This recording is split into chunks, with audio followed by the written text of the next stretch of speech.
Now, Israelis are out on the streets queuing up yet again. Fifth time in just 4 years, the government has collapsed in the country. So it's a new election, but with the same old issues. There are four key players here. Benjamin Netanyahu is trying to make a comeback. Prime Minister Yair Lapid, who's seeking a re-election. Current Defence Minister Benny Gantz, who's also eyeing the top seat. And Itamar Ben-Gvir, a far-right leader targeting his niche base. All eyes mostly on Netanyahu here.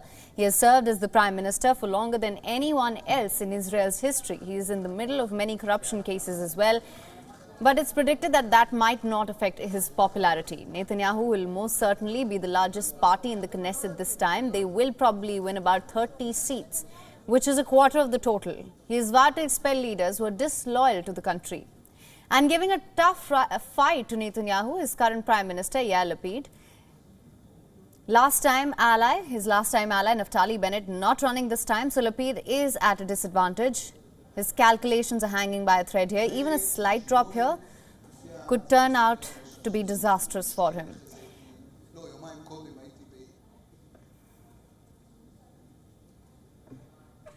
Israel has a parliamentary system made up of many parties, none of which have ever received enough votes on their own to secure a majority. A similar scene is expected to play out this time as well. What that means essentially is that the parties will have to team up to form the government. And with coalitions also comes differences. To form a government, Netanyahu or Lapid or both will need help. This is why the smaller parties tend to become kingmakers. 61 seats are needed to head the country.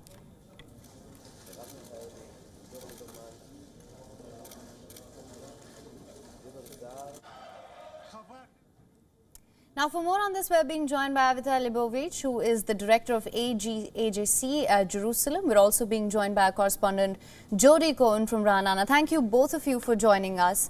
Now, sir, first to you, there are four key figures in the elections this time around. How do you assess the prospects of a conclusive election this time around?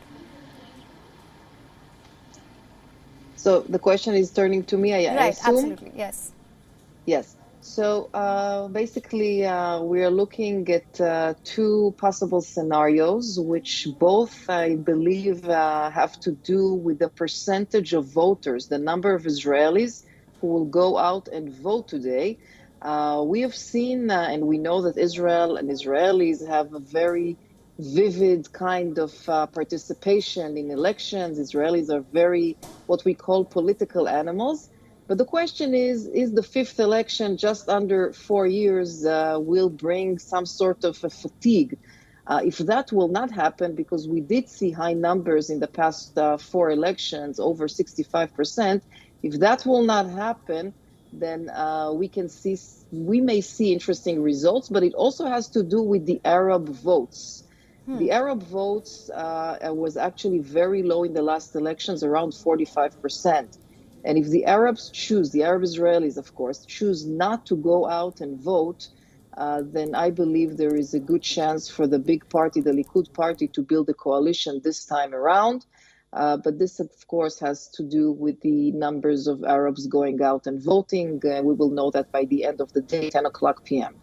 Right. Ms. Leibovich, thank you so much for joining us. Also, do stay on with us. Just coming to you now, Jodie.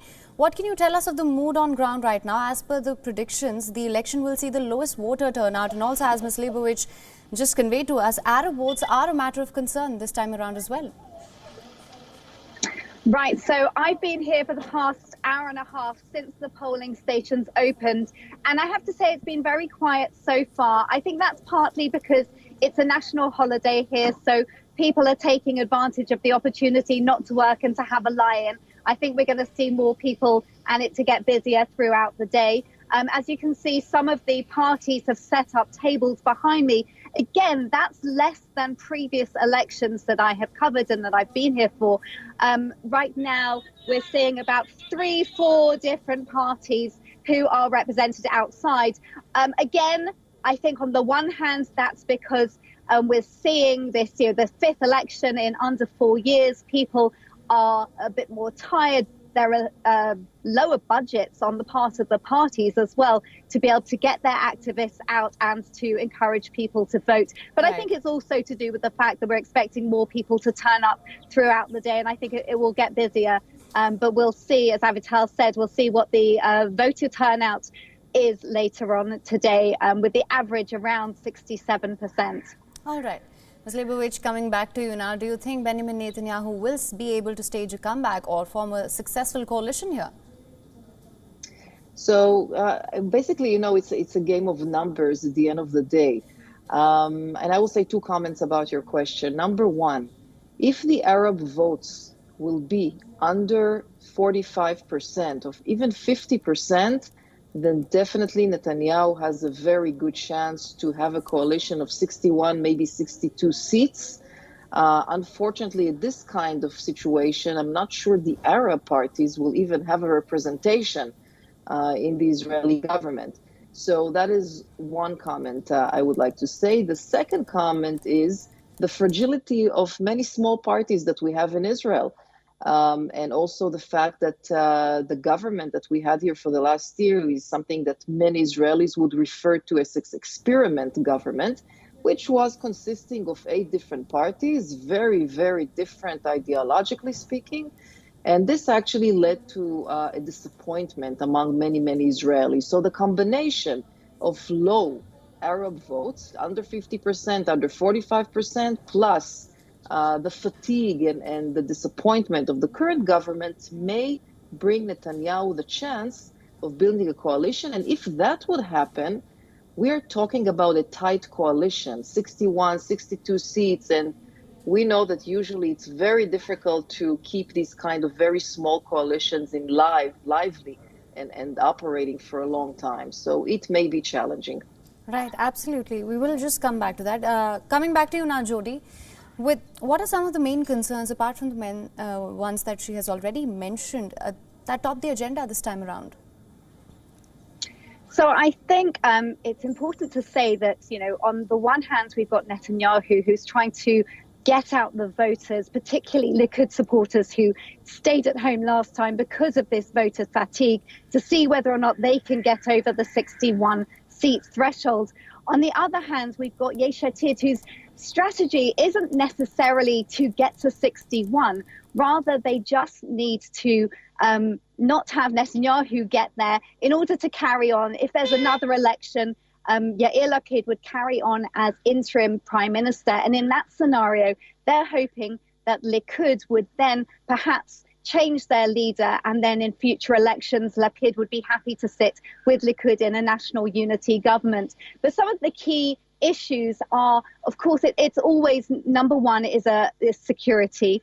Particularly, we've seen shooting attacks against Israelis and car rammings. In the past year, there are reportedly a record. There have been 2,200 attacks on civilians, with 20 people being killed, and that's the highest since 2015. So that will be on the forefront of many people's minds as they go to vote.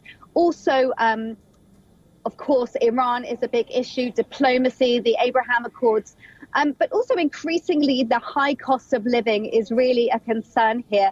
There's been a young firebrand who's really got people talking. She's not expected to cross the threshold, but Hadar Mukhtar has really raised the profile of the cost of living, particularly for young people and the housing crisis. So that will also be very much at the forefront of many people's minds as they go to vote today. All right, coming back to you now, Ms. Leibovich, thank you so much for staying with us. You'd mentioned earlier how coalitions can prove to be a challenge. Do you suggest probably an alternative course of action that can be adopted this time, perhaps? So the options are quite limited. The current campaign of the Likud party and the small right-wing parties is that we need a very stable, Israel needs a very stable right-wing, all right-wing kind of coalition. This is something they have repeated over and over again. And of course, this stands in contrast with the previous government, which was really fragmented ideologically because there were so many parties which were different ideologically from each other, left, center, right. So we are talking about trying to bring back some sort of stability, which is really what the Israeli people want. Many polls have been taken in the last couple of months, and basically, although I agree with the correspondent that the cost of living is something that has been hovering, the one thing that the average Israeli always is seeking for is security, stability. And when today the Israeli will go and vote, he or she will ask a very simple question. Is the leader of this party capable of winning through the next war? Is that leader capable of bringing security to this area, to this region? So this is the number one question for Israelis today, and also for the last decades, unfortunately. And therefore, we also see the other parties trying to talk about security, bringing candidates with military background, and so on. So the coalition of right-wingers will have to also deal with this issue as one of the top priorities. And again, we see it all across their campaign. All right. Well, Ms. Leibovich and Jodie, thank you so much, both of you, for joining us on this broadcast with your inputs and insights on this. WION is now available in your country. Download the app now. Get all the news on the move.